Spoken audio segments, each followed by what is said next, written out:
Good evening. Our band of dwarves and humans have just begun work on their new home, Frigidhill. This settlement is being built in the Lonely Frost, a terrifying tundra where the dead never rest. Hoping to escape the war and political turmoil of the Southlands, the travelers have found new dangers in these Arctic plains. Our settlers have managed to lock themselves underground, out of reach of the undead beasts that infest the surface.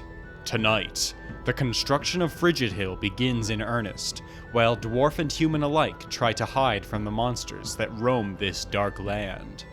Beneath the permafrost, our miners are digging into the stone to prepare a proper fortress for themselves. Dwarves can only handle sleeping on frozen clay for so long. A light snow falls on the surface, as a new type of abomination begins to shamble into Frigidhill. A number of undead porcupine men are wandering the surface. They're only just over half the size of a dwarf, but they're still best avoided. Around our butcher's shop, we've got some rather less intimidating zombies milling about. There are some piles of reanimated skin and hair here, from our previously slaughtered reindeer and camel. But these mounds of gristle can't really do much to us, and we have some cage traps ready to catch them if they try to leave the butcher's shop. We're not really concerned.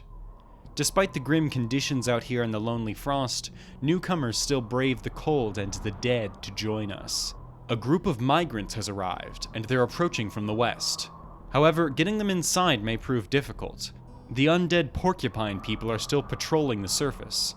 Luckily, one of these new migrants is a miner, and she even brought a pickaxe with her. She's digging a tunnel into the fortress, providing cover for our new arrivals. And there we are. The migrants are inside, and the tunnel is sealed. All of the newcomers got in just fine. And yet more good news. The porcupine people are moving off. Looks like the surface is clear for now. Let's use this opportunity to collect some stuff from above ground. The tundra is barren, of course, but our humans left some armor and other equipment out there in the initial scramble to get underground. We're all trying to pull the gear in as quickly as possible. But something else is approaching. A hulking mass of rotting flesh.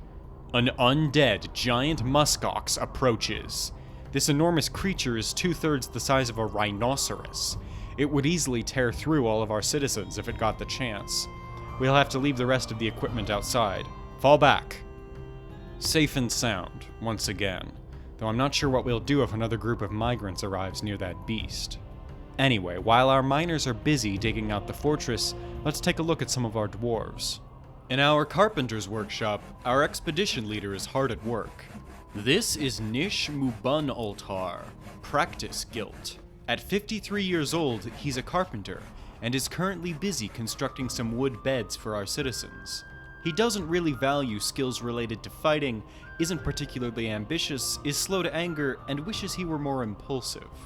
He has a shockingly profound feel for social relationships, which will no doubt help him in his current leadership role here. His social genius has also helped him win the heart of Tulon Amostost, Townfolded, our broker. The two are romantically involved. Tulon is 65 years old. She's utterly humorless, somewhat scatterbrained, quite polite, and likes a little excitement now and again. She truly values merrymaking and parties. She's also a skilled mason. Both members of the happy couple, and indeed most members of our fortress, are feeling the effects of alcohol withdrawal, as we've been surviving off aquifer water all this time. We'll have to get that remedied soon by having some drinks brewed. As for the new migrants, a bunch of them came from way down south, in the scorching hot tropical grasslands. Apparently they're from a settlement down there called Chanted Fins. Sounds like things were getting kind of crazy. Something about a cult, some necromancers, an escaped bird, and a bunch of flooding. Well, the accommodations aren't exactly stellar in Frigidhill yet, but at least things aren't so hectic up here. Just stay off the surface and you'll be fine. Nonetheless, let's try to improve the standard of living down here. We'll use these two little rooms as a temporary dormitory and brewery. Looks like Melville is brewing some dwarven wine for us. Melville is a dwarven farmer, and he's one of the 3 adventurers who accompanied the initial settlers. Recall that the other 2 adventurers are humans, Kesp and Muck. Melville has a lot of useful agricultural skills, though his companions are both far better fighters than he is. Anyway, our first batch of drinks is ready to go. which will hopefully help keep these dwarves happy. Speaking of brewers, looks like our former drink master is causing some problems. Uvash Luslemeleth's ghost has risen from the dead, and now haunts the fortress. She was our previous brewer, who was unceremoniously struck down by a zombie horse not long after our arrival. Her reanimated corpse lies in a boarded-up hole in the ground, making a proper burial difficult. We can't do much to help her body, but we can put her soul at rest. We're engraving a memorial to the late dwarf now. There we are. Uvash has been put to rest. Some reanimated camel hair has also decided to come over and pester our dwarves, and is moving towards the meeting area. One kick from our doctor and the thing stops moving, though. Well, we have a lot of digging and construction to do. It may take a number of months before the initial fortress excavation and furnishings are complete. As we prepare the halls of Frigidhill, autumn arrives. The winter blizzards will soon be upon us. But for now, the mountain home can still access our fortress, and this year's caravan has arrived. They traveled light, bringing a small trading party, which is probably for the best.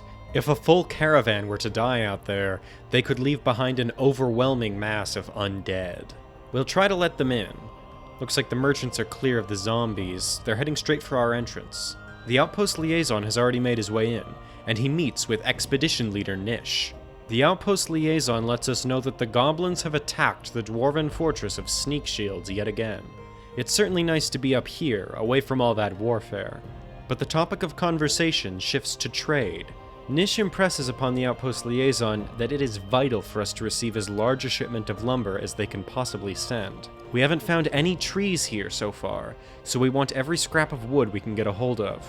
After some brief negotiations, the meeting concludes, and the merchants themselves make their way in. Luckily, they braved the tundra without incident. We don't have much to trade, but we have some cut gemstones that we can barter with. Our broker secures a few supplies for us. Some migrants arrive, luckily while the fortress entrance is still open. They sneak in before the undead manage to catch them. The fortress is now populated by 24 dwarves, many of whom have arrived with some decent skills as well. We have a legendary mason, a legendary clothier, and a legendary farmer, all very helpful. But one of the dwarves clearly stands out from the crowd. Another Chanted Finns emigrant. Most of these migrants came from there. This is Dastot Bronze Esteemed, a legendary spear dwarf. She's very large. She has a broad body bearing incredible muscles and a great load of fat. She says she was a member of the Chanted Finns militia and fought in many battles across the folded continents.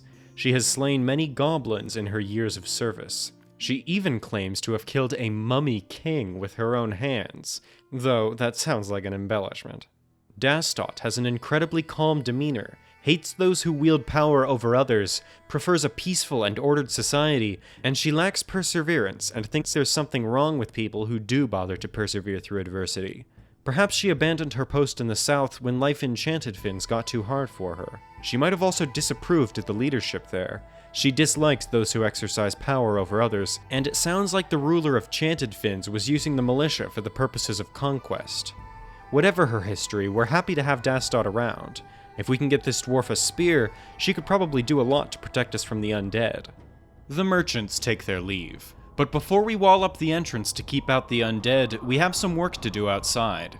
There's still a lot of equipment up here that the humans left lying around. We also wasted a lot of wood sealing up this hole over the fortress. We now have enough rock blocks to replace this wood with a stone roof, which will allow us to recover that lumber.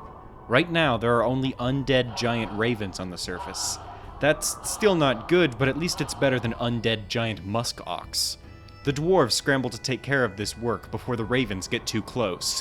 One zombie raven attack could easily kill several dwarves, and start a snowballing zombie horde. They're getting close, back underground. There are still some holes in that roof. We can only hope that the birds don't climb down. It looks like we haven't caught the interest of these monsters. They're moving away. Quickly, dwarves, back to work. And the wood is all replaced. Now let's grab those logs and get the hell off the surface before the zombies decide to come back.